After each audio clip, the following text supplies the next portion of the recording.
भारत ने इतिहास रच दिया, एक ऐसा इंजन जो हवा को ही ईंधन बना दे और जिसकी स्पीड आवाज़ से 6 गुना तेज हो। डीआरडीओ ने किया स्क्रैमजेट इंजन का ग्राउंड टेस्ट और अब हम हाइपरसोनिक युग के एक कदम और करीब पहुंच गए। 25 अप्रैल 2025 को डीआरडीओ ने सफलतापूर्वक किया स्वदेशी स्क्रैमजेट इंजन का ग्राउंड टेस्ट। यह वही तकनीक है जो भविष्य में भारत को hypersonic missile, space launch system और एयर ब्रीदिंग फाइटर जेट की दौड़ में सबसे आगे खड़ा कर सकती है।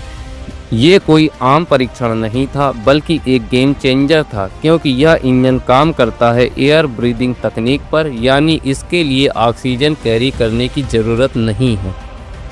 इस वीडियो में मैं आपको बताऊंगा स्क्रैमजेट इंजन क्या होता है और यह कैसे काम करता है और एंडोथर्मिक फ्यूल क्या होता है, तो बने रहिए इस वीडियो के साथ अंत तक। स्क्रैमजेट सुपरसोनिक कंबस्टन रैमजेट एक ऐसा इंजन है जो टरबाइन या कंप्रेसर का उपयोग नहीं करता है। वायुमंडलीय हवा को इंजन में घुसने देता है, उसे संपीड़ित करता है, हवा को जलाकर तेज गति से गैस बाहर फेंकता है जिससे थ्रस्ट पैदा होता है। यह सब सुपरसोनिक मैक 5 से ज़्यादा गति पर होता है।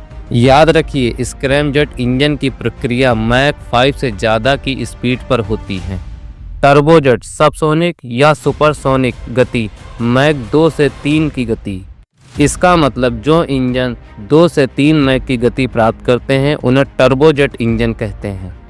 स्क्रैमजेट इंजन हाइपरसोनिक गति मैक 5 से ज़्यादा। इसका मतलब जो इंजन मैक 5 की स्पीड से ज़्यादा चलते हैं उन्हें स्क्रैमजेट इंजन कहते हैं। स्क्रैमजेट इंजन को बनाना तकनीकी रूप से अत्यंत जटिल है, क्योंकि हवा सुपरसोनिक गति से दहन कक्ष में प्रवेश करती है।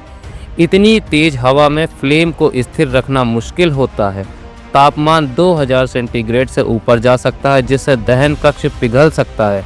परंपरागत ईंधन बहुत गर्म हो जाता है जिससे इंजन फेल हो सकता है। यही कारण है कि आज भी केवल कुछ ही देश अमेरिका, रूस, चीन और अब भारत स्क्रैमजेट पर व्यवहारिक कार्य कर रहे हैं। 25 अप्रैल 2025 को डीआरडीओ परीक्षण स्थान hypersonic wind tunnel facility DRDL Hyderabad में हुआ इसका परीक्षण। इस परीक्षण का उद्देश्य इंजन को स्थिर दहन के साथ 1000 सेकंड तक चलाना, हाइपरसोनिक गति मैक 5 से मैक 6 की स्थितियों को कृत्रिम रूप से बनाकर परीक्षण करना।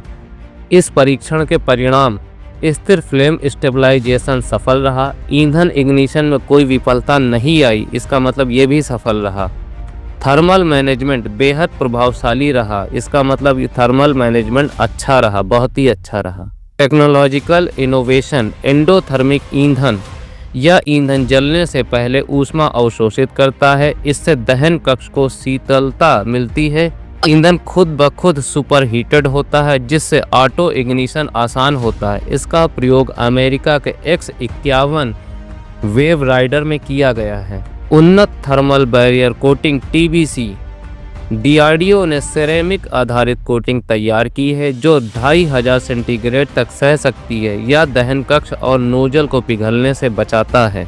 दहन कक्ष में वोर्टेक्स जनरेटर और कैविटी फ्लेम होल्डर्स का प्रयोग किया गया जिससे हवा में घूर्णन पैदा होता है जिससे लपट जमी रहती है और बाहर नहीं निकलती है। भारत की रणनीतिक बढ़त। दुश्मन की मिसाइल डिफेंस को चकमा देने वाली हाइपरसोनिक क्रूज मिसाइलें बनाई जा सकती हैं।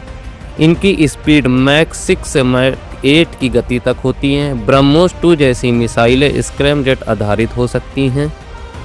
HSTDV hypersonic technology demonstrator vehicle जैसी परियोजनाएं अब उड़ान भरने को तैयार हैं। अब भारत को अमेरिका या रूस से हाइपरसोनिक तकनीक की आवश्यकता नहीं है। यह परीक्षण हमारे रक्षा क्षेत्र में ब्रेक थ्रू है और बहुत बड़ी उपलब्धि है जो डीआरडीओ ने हासिल की है। इस परीक्षण के बाद भारत चौथा देश बन गया जो स्क्रैमजेट इंजन को व्यवहारिक रूप से ग्राउंड लेवल पर सिद्ध कर चुका है। 25 अप्रैल 2025 का परीक्षण केवल एक इंजन परीक्षण नहीं था, बल्कि भारत के भविष्य के सामरिक और तकनीकी क्षेत्र का आधार था। यह दर्शाता है कि भारत स्वदेशी तकनीक के दम पर विश्व के सबसे कठिन एरोस्पेस क्षेत्र में अपनी पहचान पुख्ता कर सकता है। अब आपको बताते हैं एंडोथर्मिक फ्यूल क्या होता है। एंडोथर्मिक फ्यूल को डीआरडीओ ने खुद विकसित किया है। एंडोथर्मिक फ्यूल एक ऐसा ईंधन होता है जो जलने कंबस्टन से पहले गर्मी को अवशोषित करता है। यह एक प्रकार का हीट मैनेजमेंट सिस्टम की तरह कार्य करता है, खासकर हाइपरसोनिक इंजनों जैसे स्क्रैमजेट में। जब कोई वाहन मैक 5 या उससे अधिक की गति से उड़ता है तो इंजन और उसके आसपास का तापमान 2000 सेंटीग्रेड से भी अधिक हो सकता है। ऐसे में परंपरागत ईंधन जैसे केरोसिन या हाइड्रोजन इंजन को और अधिक गर्म कर देता है, जिससे इंजन जल या फेल हो सकता है। एंडोथर्मिक फ्यूल इस समस्या को हल करता है। हीट एब्जॉर्प्शन, यह ईंधन अपने आप में गर्मी सोखने वाला होता है। जब यह इंजन की गर्म दीवारों से गुजरता है तो यह गर्मी को अंदर खींच लेता है। केमिकल क्रैकिंग, गर्मी सोखने के दौरान यह फ्यूल खुद के बड़े अणुओं को तोड़कर छोटे छोटे अणुओं में बदल देता है। इस प्रक्रिया को एंडोथर्मिक क्रैकिंग कहते हैं। सुपरचार्ज कंबस्टन, इन छोटे अणुओं का दहन ज़्यादा तेज, शक्तिशाली और नियंत्रित तरीके से होता है। इससे इंजन को थ्रस्ट भी मिलता है और ओवरहीट भी नहीं होता है। एंडोथर्मिक फ्यूल के कुछ फायदे: हीट कंट्रोल, दहन कक्ष को ठंडा रखता है। उच्च तापमान पर स्थिरता, इंजन पिघलने से बचता है। थ्रस्ट बढ़ाता है, छोटे अणुओं से ज़्यादा एनर्जी निकलती है। टर्बो कूलिंग, इसका उपयोग इंजन कूलिंग सिस्टम की तरह भी होता है।